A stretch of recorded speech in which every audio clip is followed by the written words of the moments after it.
தமிழ்நாடு முழுவதும் அம்மா உணவகங்கள் இருக்குது. இந்த அம்மா உணவகங்கள் தொடர்பில் முதலமைச்சருக்கு புகார் அளிக்கப்பட்டிருக்கிறது. அதைத் தொடர்ந்து முதலமைச்சர் உடனடியாக ஒரு உத்தரவை பிறப்பித்திருக்கிறார். இது தொடர்பில் பார்க்கலாம் வாங்க.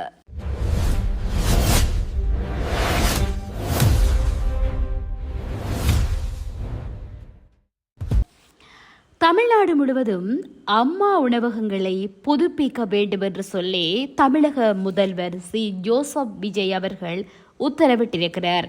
அம்மா உணவகங்களில் அளிக்கப்படும் உணவு வகைகளின் தரம் மற்றும் சுவையில திருப்திகரமாக இல்லை என்று சொல்லி புகார் எழுந்திருக்குதாம்.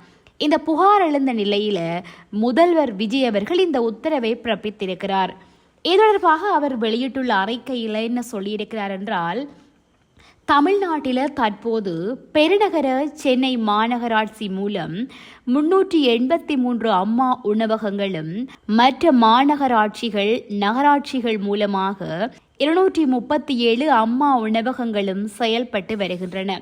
சமீப காலங்களில் இவ்வுணவகத்தில் அளிக்கப்படும் உணவு வகைகளின் தரம் மற்றும் சுவை திருப்திகரமாக இல்லை என்று சொல்லி தமிழ்நாட்டு முதலமைச்சரின் கவனத்திற்கு கொண்டு வரப்பட்டிருக்கிற நிலையில தமிழ்நாட்டு முதலமைச்சர் உரிய அரசு துறை செயலாளர்களுடன் கலந்தாலோசித்து அம்மா உணவகங்களுக்கு தேவைப்படும் உள்கட்டமைப்பு வசதிகளை மேம்படுத்துமாறும் சமையல் உபகரணங்களை உடனடியாக கொள்முதல் செய்யுமாறும் சுவையுடன் கூடிய தரமான உணவுகளை தங்கு தடையின்றி பொதுமக்களுக்கு வழங்கவும் ஆணையிட்டிருக்கிறார்.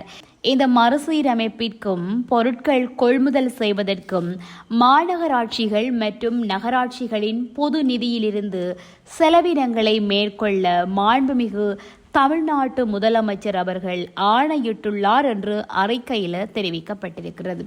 அதேபோல மிக முக்கியமான இன்னும் ஒரு செய்தி, அமைச்சர் ராஜ்மோகனுக்கு திரைப்படத்துறையிலாக ஒதுக்கப்பட்டது வருத்தமளிப்பதாக நடிகர் விஷால் அவருடைய எக்ஸ் தளத்தில் குறிப்பிட்டிருக்கிறார்.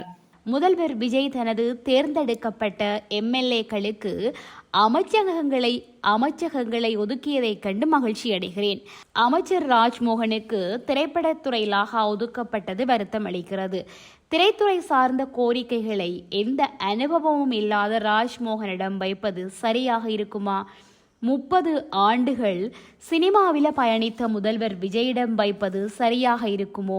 ராஜ்மோகனை எந்த விதத்திலும் குறைத்து மதிப்பிடவில்லை. இது என்னுடைய தனிப்பட்ட கருத்து மட்டுமே, இவ்வாறு குறிப்பிட்டுள்ளார். தமிழக முதல்வர் விஜய் மற்றும் 9 அமைச்சர்கள் கடந்த 10ஆம் தேதி பதவியேற்றார்கள். இருப்பினும் அவர்களுக்கான துறைகள் உடனடியாக ஒதுக்கப்படவில்லை. அதைத் தொடர்ந்து மே 11ஆம் தேதி சட்டப்பேரவை கூடியது. வெற்றி பெற்ற எம்எல்ஏக்கள் பதவியேற்பு, பேரவைத் தலைவர்கள், துணைத் தலைவர் தேர்தல், தாவேக அரசுக்கான பெரும்பான்மையை நிரூபிப்பது போன்ற நடைமுறைகள் மேற்கொள்ளப்பட்டன. அதைத் தொடர்ந்து அமைச்சர்களுக்கான துறை ஒதுக்கீடு தொடர்பான பணிகளை முதல்வர் விஜய் மேற்கொண்டார். அவரது ஆலோசனையின் பேரில் துறைகள் ஒதுக்கீடு தொடர்பான கோப்புகளை ஆளுநர் RV ஆர்லோகரிடம் முதல்வரின் செயலர் செந்தில்குமார் சனிக்கிழமை ஒப்படைத்தார். அதன் பின்னர் முதல்வர் விஜயை முதல்வரின் செயலர் செந்தில்குமார் பனையூரில் உள்ள முதல்வரின் முகாம் அலுவலகத்தில் சந்தித்து மீண்டும் ஆலோசனை நடாத்தினார். இந்த நிலையில அமைச்சர்களுக்கான துறைகளை முதல்வரின் பரிந்துரையின் பேரில் ஒதுக்கீடு செய்து ஆளுநர் அர்லோகர் உத்தரவிட்டார். அதில் ராஜ்மோகனுக்கு பள்ளிக்கல்வி, தமிழ் வளர்ச்சி, தகவல் மற்றும் விளம்பரத்துறை அமைச்சர், பள்ளிக்கல்வி, தொல்லியல், தகவல் மற்றும் விளம்பரம், தமிழ் ஆட்சி மொழி, திரைப்பட தொழில்நுட்பம், தமிழ் பண்பாடு, அச்சுத்துறை ஒதுக்கீடு செய்யப்பட்டன. இதொடர்பில் விஷால் அவர்கள் தன்னுடைய எக்ஸ் தளத்தில் தனது கருத்தினை தெரிவித்திருக்கிறார். இந்த காணொளி உங்களுக்கு பிடிச்சிருந்தா சப்ஸ்கிரைப் பண்ணிக்கொள்ளுங்க. இதுபோல மேலும் பல தகவல்களை தெரிந்து கொள்ள பெல் ஐகானை கிளிக் பண்ணி இணைந்திருங்கள்.